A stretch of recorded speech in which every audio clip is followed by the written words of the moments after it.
welcome everyone to another episode of the InVisible InCourage podcast. This is an amazing opportunity today that we have with our special guest, Jack Smith. We're going to talk a little bit about skateboarding. What a cool thing we'll be learning about.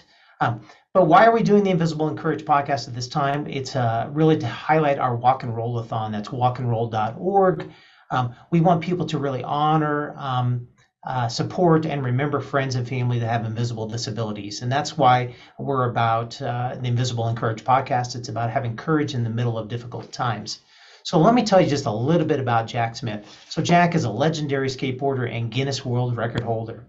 In 2019, he completed the nation's first cross-country road trip on an electric skateboard.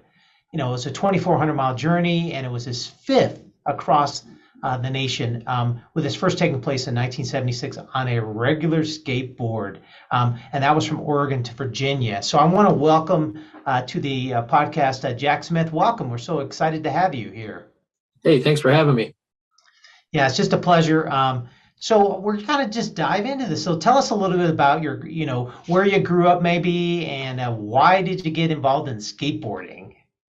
Well, I was an Air Force brat, so I grew up all over the country, everywhere from Mississippi to Texas to Alaska, California, Colorado. I first got involved in skateboarding in, I think it was 1964, the first go round, which was the fad era of skateboarding. My dad had a 2x4, cut a pair of roller skates in half, and that was my first skateboard.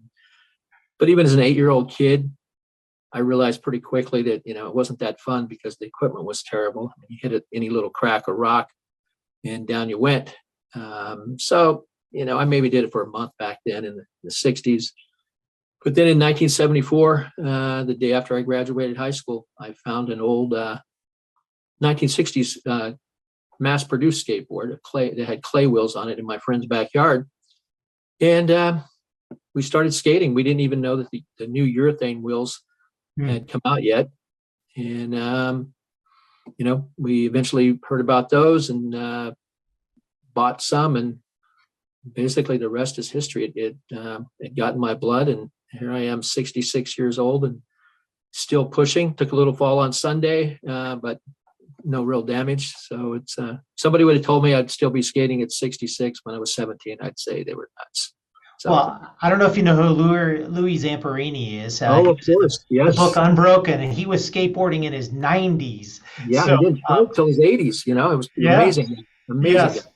So, what a neat thing. I do remember those polyurethane wheels, because I remember, when the kids in the neighborhood got those on their skateboards, and how fast they were, and they had the fat skateboards instead of the little skinny ones that we got I remember getting one from Dad. It was like, I want one of those ones that actually have real wood and have those really cool, wheels on them. And then, of course, you flip them up, and they did just like they did on the surfboards. They had all the cool, rock and roll, different posters on them and things like that. Graphics, yeah. So,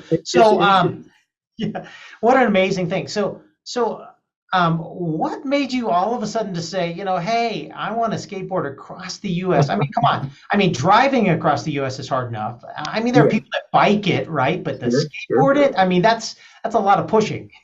Well, it really happened because, when my dad retired from the service, we ended up in this little town of Morro Bay, about 10,000 people. And there was, a group of us that had started skating together in 74. And in the spring of 76, one night we were all together at one of our houses. And, somebody said, hang on one second. Somebody said, hey, we should, and I don't remember to this day who it was, which one of us, but said, hey, we should skateboard across America, because we wanted to do something different than just, work in a restaurant as a busboy, work on a fishing boat, work at the drugstore. And so they threw this idea out there, and we kind of laughed about it at first, and then we got a little bit more serious about it. And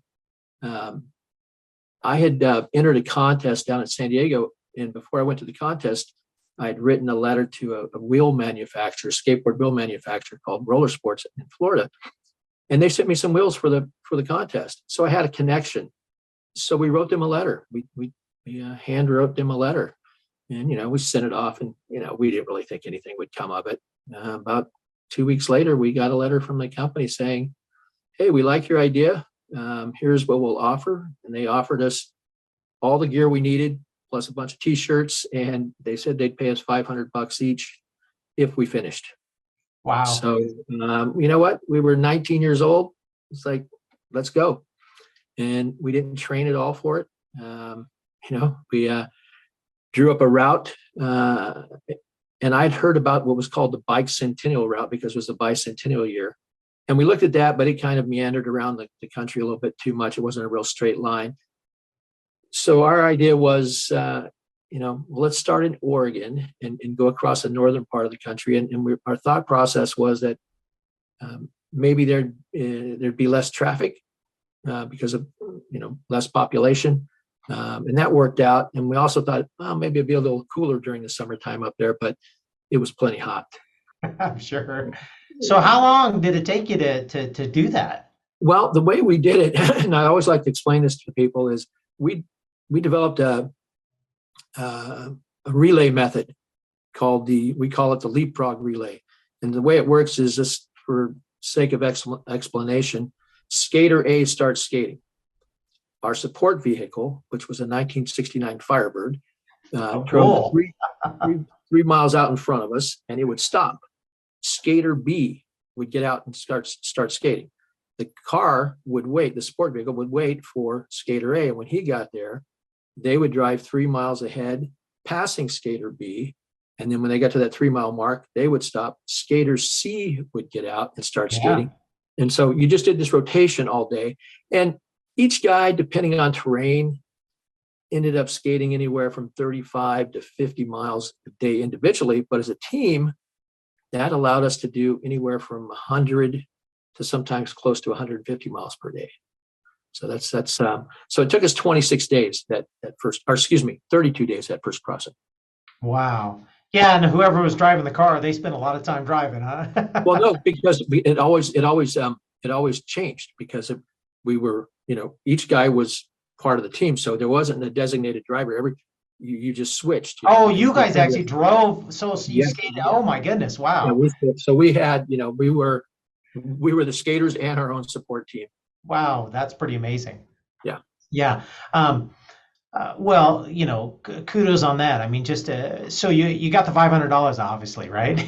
Yeah, it was kind of funny. We got to Minneapolis and we were running really low on money, and so we called Roller Sports and said, "Hey, we think we're going to finish this thing. We've made it to Minneapolis already."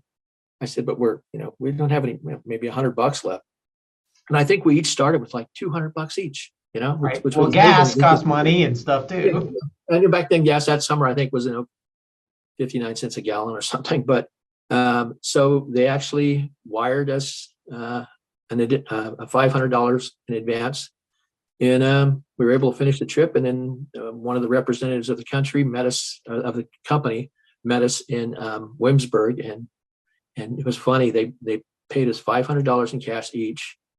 And that night, we were given a free hotel room by the Williamsburg Chamber of Commerce. And there was this little round table in the room, and we laid out the $500. It was all $20 bills.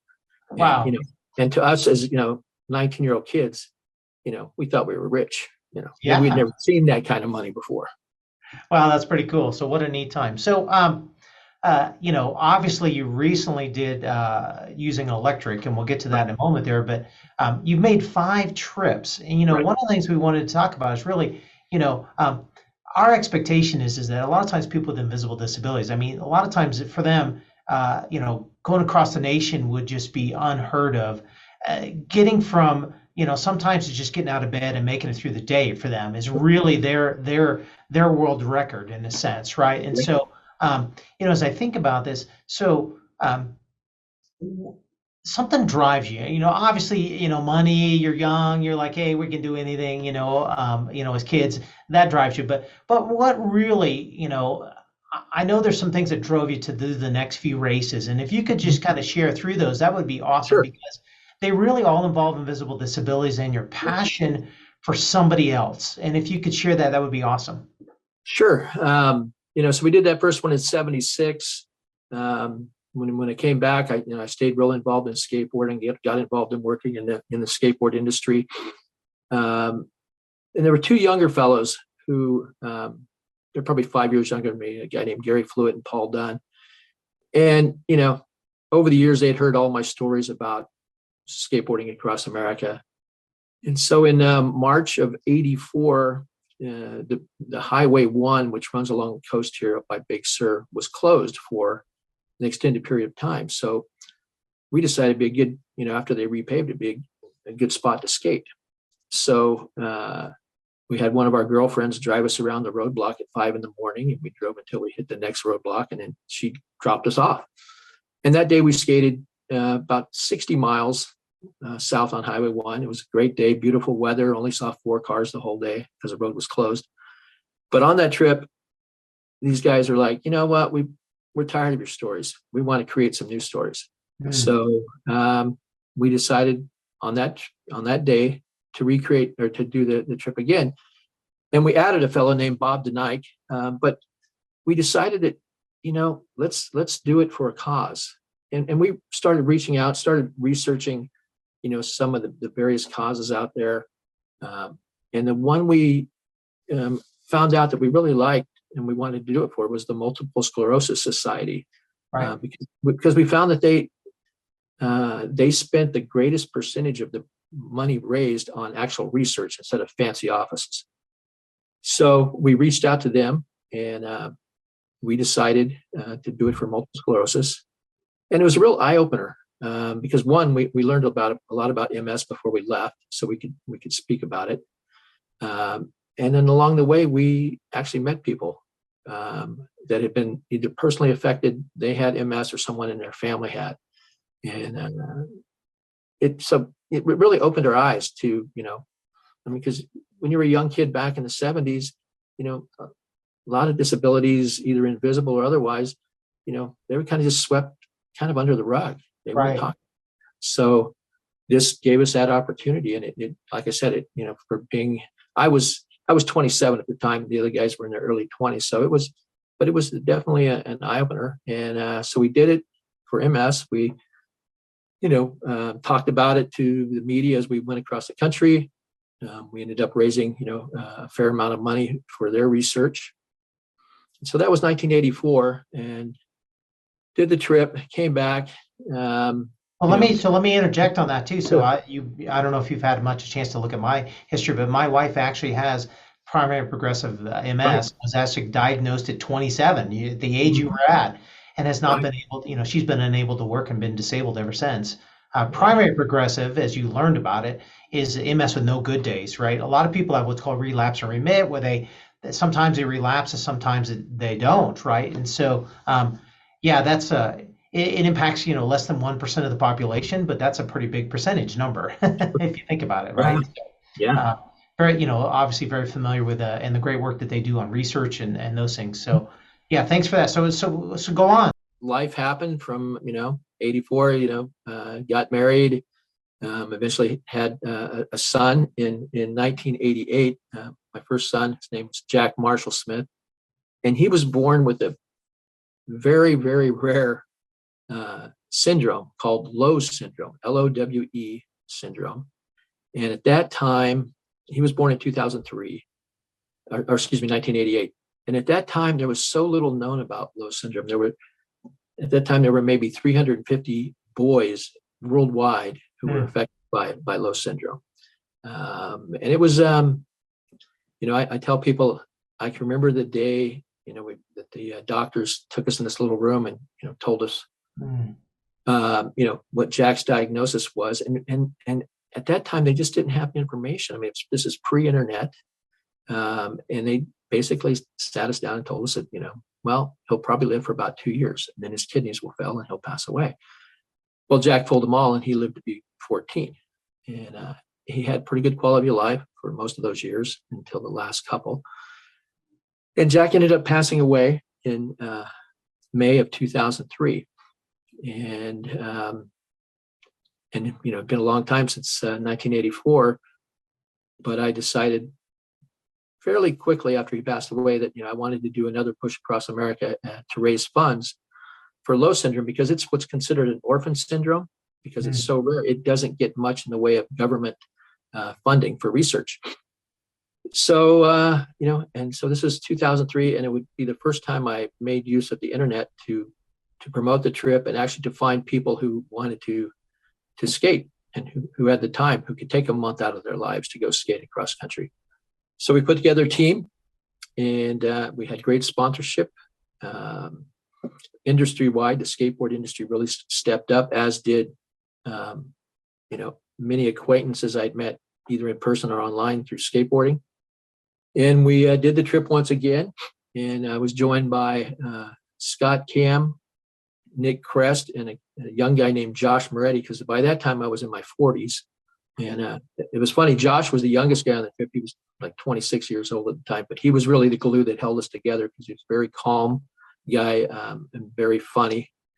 So we put together the trip, and we started once again we started in Newport, Oregon, and also finished in Williamsburg, Virginia. And the equipment in those 19 years in between the 84 trip and the 2003 had really improved. There were actually specific boards designed for long distance skating. The wheels had gotten better, the bearings had gotten better. At age 46, I actually did a little bit of training to get ready for this one. And we were able to do that trip in 21 days. So we knocked about 5 days off the 1984 crossing of 26. And it was very emotional for me, because it wasn't that long after Jack passed that we did this push. And it was also very healing, because I just had a lot of time out there to think. And one of the things we did was we attached a photograph of Jack to the front of all of our boards. And, in those days when you're, pushing up, the Rocky Mountains or something, and you think you're having a hard day, and you look down, I looked down at, the photo of Jack, and I remembered all his hard days. It's like, okay, this is really not that hard. There is Jack.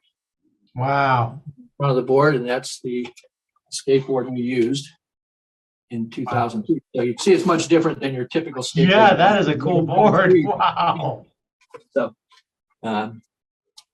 So, we did that one in 2003, and we raised in our estimation, a ton of money for Lowe syndrome.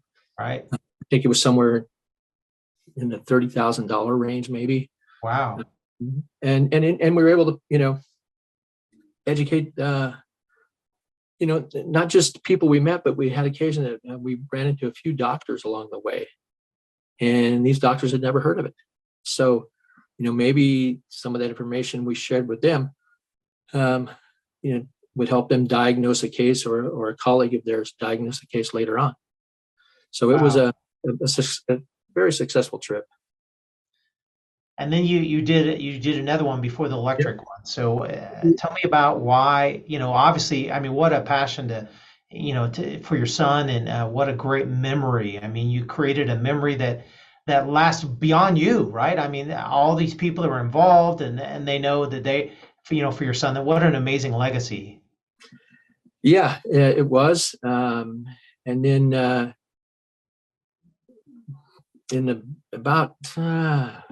can't remember the exact year my dad was, he was originally diagnosed with Parkinson's, and then and later Alzheimer's, and he passed away in 2012. So in 2013, we put together another trip to raise money for Alzheimer's, and that was an interesting trip, because I was 56 years old. And one of the cool things about that trip was my son, Dylan, my younger son, Dylan, who was 21 at the time. He was a skater and a long distance pusher. And so he joined the team. And then we had a woman named Colleen Pellich and Melanie Lalani Castro joined the trip. They were the first two women to be involved in a skateboard trip across America. And we had one other fellow, Mark Juvenal. So we had a 5-person team that time. And our route took us from Waldport, Oregon, which was by Newport, and we ended up in New York City with that trip. And my wife came along. She drove the van. And then we actually had a photographer along on that trip, a guy named Dylan Ballman. So it was quite an adventure to get, was it 7 people, I think, across the country and still be able to raise money. But we had phenomenal sponsorship from the skateboard industry and outside the skateboard industry, as well as, just people who heard about it online through Facebook or Instagram or some other social media. And we had a fundraising platform. The Alzheimer's Association also had a fundraising platform that people could donate directly to. Wow. So, and the amazing thing about that trip, and this is no exaggeration, every single person that we spoke with about what we were doing either they had someone in their family who had Alzheimer's, or they knew of somebody who had Alzheimer's. And it was just, and when we started hearing that, we started reading more about Alzheimer's, and we actually found out that at that time, 1 in 3 Americans were somehow affected by Alzheimer's, being they had the disease or someone in their family or somebody they knew. Right. 1 in 3. That's one of the things we always talk about with invisible disabilities is that everybody has a story. Because a lot of times people go, well, what's invisible disability? It's the invisible nature of illness that impacts us. And after 2 minutes, they'll start, oh, it's so-and-so and so-and-so, my family, my friend, and all those things. And it really does impact people. But the difficult part is that because it's invisible, it's that people trying to get them to believe. Our theme this year for our whole year is called Care in Motion, which is what you were doing. You were doing in motion. But it's about taking time to listen, believing what's shared, and then supporting as needed, because sometimes the believing and the listening is what they need, right? First. Yeah. And so that's really what you were doing, is you were really, you're out there, hey, I'm listening to people where, I'm honoring and remembering your father, and, and the whole family getting to be involved. I mean, what an amazing opportunity. And I'm guessing you're doing the same type of 3 miles at a time. So who gets the lucky downhill ones, or are those just as hard as the uphills, right? Well, that's funny. One of the funny stories was in 2003.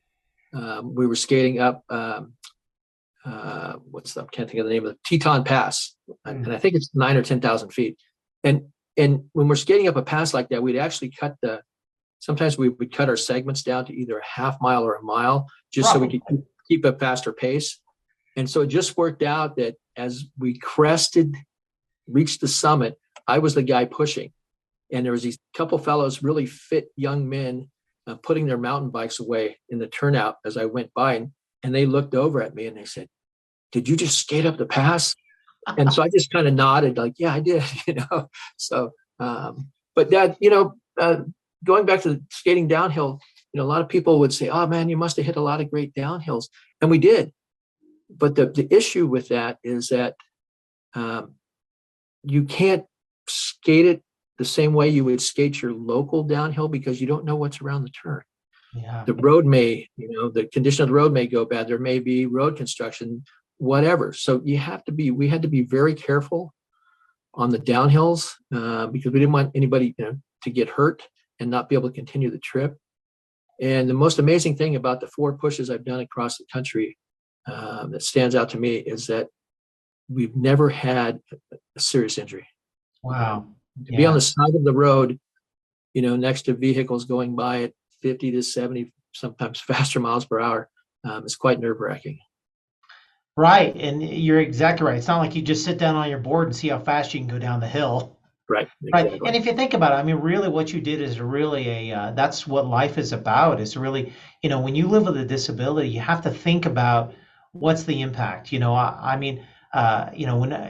I have to go on any kind of trip with my wife, it's a 2 to 3 month plan to get prepared for that. Lots of phone calls, lots of, what are we going to need to do to get prepped? And the same type of thing you have to do on your adventure. You might have did that when you guys did your first route back in 76. But after that, it was like, we got to plan. We got to plan all kinds of things because, like you said, what if there's big road construction and there's not, you can't even go that way. Sure. Yeah, that happened. And it's funny you mentioned that, the planning, because I'm going through some planning right now Over the last year, I've been writing a film script based on, kind of inspired by that first cross-country trip in 1976, but with a lot of other things added to it, a love story and different, crisis. So as I was writing that, I kept thinking about back to those first couple of trips, and how we were just like these, young guys, let's go do it. We didn't train for it or anything. Well, now long distance skateboarding is a sport. There's actually competitions for it. They have a 24-hour competition where each year a few guys will, in this competition, will actually skate over 300 miles in a 24-hour period by themselves. So I started thinking, what if I put together a team of, 4 elite level long distance skateboarders? How fast could they do a relay crossing of America?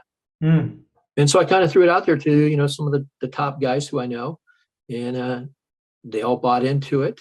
And so right now I'm in the midst of the planning of, on June 20th, those 4 skaters, and then my son and I, who will be the support vehicle drivers, are gathering in Williamsburg, Virginia. That's where we'll start from. We're going to do it a little bit different this time. We're still doing a relay, but we're going from east to west. We want to get that East Coast, eastern side of the United States out of the way first, because it's so much more population. It's just not as fun to skate through and always have to worry about traffic. So we're going to do this trip in June. A fellow named Andras is one of the guys. Rick Stubblefield and Paul Kent, and Miles Kipper from Minnesota. And I'm thinking these guys are going to be able to do this crossing in 14 to 15 days. That's how good they are. That's amazing. Yeah. So quickly, just tell us a little bit about you got a chance to ride on an electric one, and we know how easy that was. So tell us how easy it was just to hop on an electric one and zip across, right? Well, that was an interesting trip. Ever since I did this thing in 76, I've always wanted to, the dream was to do it solo by myself. But one, I probably was never in good enough shape to do it by myself. And two, it would take a long time. So when electric boards came around, I started fooling around with them, started riding them, and really enjoyed them. And I decided, man, it'd be fun to ride one of these across America. And I actually found a sponsor, a company called Evolve Skateboards out of Australia. And in 2016, I actually began the trip with my friend Ed Nadlin as my support driver. We started in Oregon. We started in Eugene, Oregon. And I made it about somewhere near 500 miles, something like that, to Mountain Home, Idaho. And during that week, I had a couple of close calls that really, really scared me. I was, forget how old I was at the time, maybe 60, late 50s, early 60s. And so in Mountain Home, Idaho, we stayed the night there. And the next morning I went out to get started, and I just couldn't get on the board. I was afraid. So Ed and I took a day and we talked about it. And I just decided I wasn't ready to do this. So I came home. And for the next 2 years, it bugged me because I kept hearing my dad and my high school woodshop teacher in my ear saying, start or finish what you start. And so in 2018, my wife was retiring from being a 3rd grade school teacher. Kathy is her name. 2 of our kids were getting married that summer, one in June and one in July. But and she knew how much it bugged me that I quit. So I was able to find another sponsor to provide the boards, and a local company here that provided us a support vehicle, which is a really cool Volkswagen van.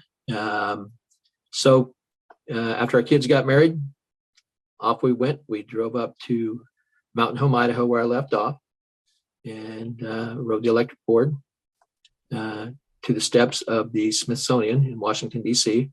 And it was a lot more difficult than I thought, and more mentally than physically, because when you do the relay type trip across America, you're on the road for 3 miles at a time, and then you get a break for a bit, and then you come back and you do 3 miles. This time I was on the side of the road for anywhere from 6, sometimes up to 10 hours a day. And just the concentration you had to have, one of just, keeping upright, and then two of, dealing with traffic, it really wears on you. But it was a wonderful trip. It took my wife and I 45 days. So in all, if you count the 2016 part of the trip, it was a total trip of 53 days, just right around 3,000 miles.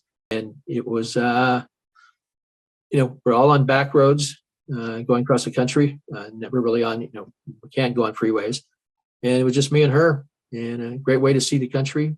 And it was a fundraiser, but it was a fundraiser of a different type. In 2012, I opened up a skateboard museum here in Morro Bay. And this trip that we did in 2018 was a fundraiser for the skateboard museum. So it was just a great way for my wife and I to spend a summer together, and another great way to see the country. Well, it's interesting you talk about the anxiety. The reality is, think about all the trauma that you've had to deal with, the loss of your son, the loss of your dad.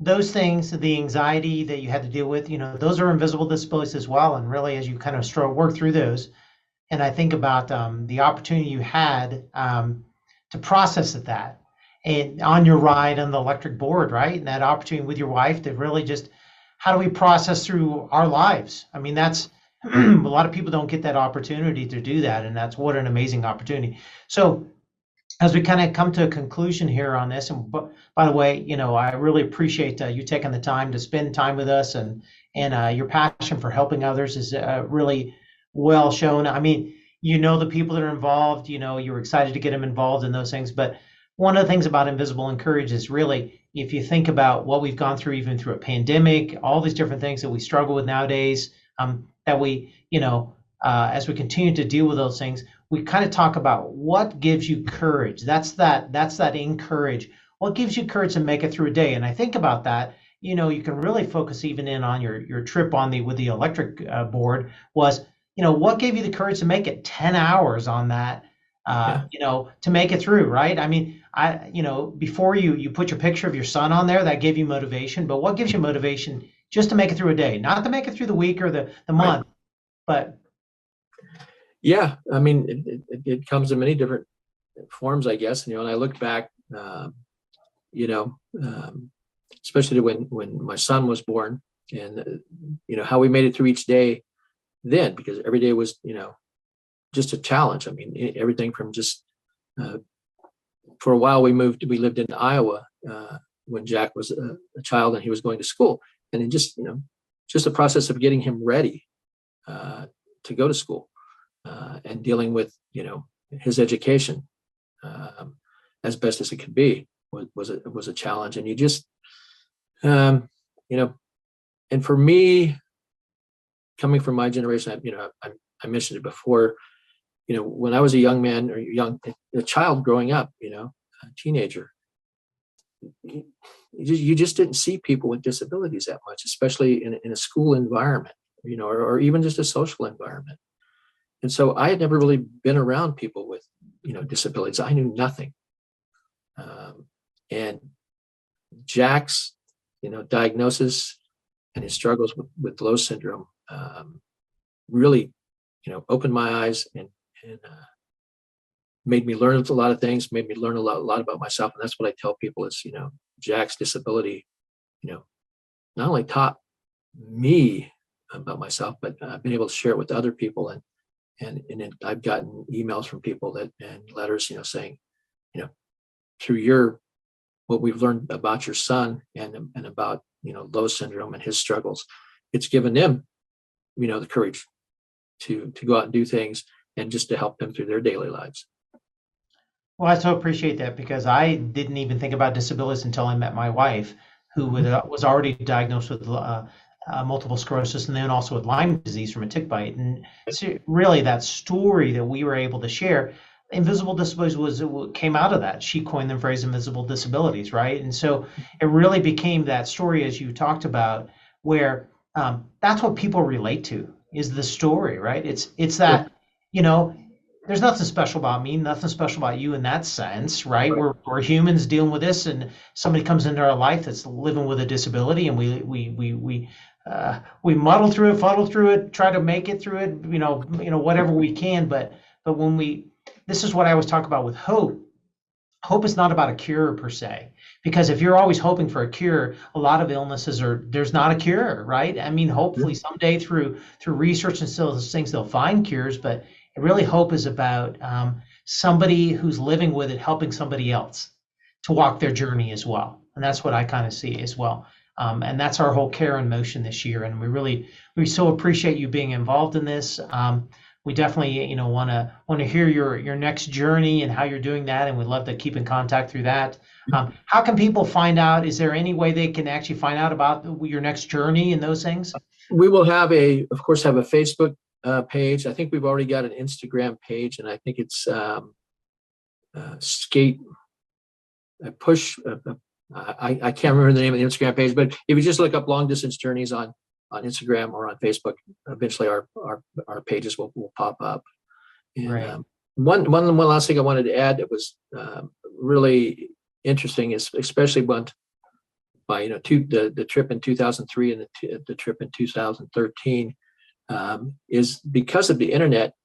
People heard about this trip in all corners of the world, and there were actually skaters from around the world who put together their own long distance pushes and did it to first time benefit Lowe Syndrome, and later of course Alzheimer's, which was I just thought that was amazing that somebody would take the time to put together a push and then use Lowe Syndrome or Alzheimer's as a as their beneficiary, I guess you'd call it. No, that's awesome. I mean, such a, that's what our Walk and Roll-a-thon is about each year, is to really get people to really honor, remember, and support their friends and family living with invisible disabilities. And they can walk, they can roll, they can skateboard, they can, use a wheelchair, they can use a walker, they can, whatever they wanted, they can run, they can do it on a treadmill. We don't care where it is, but it's an opportunity to really honor and remember, which is what you've done amazingly. So thank you so much, Jack, for taking your time. We really appreciate you for being on this episode of the Invisible InCourage podcast. And until we see next time, thank you so much. Thank you.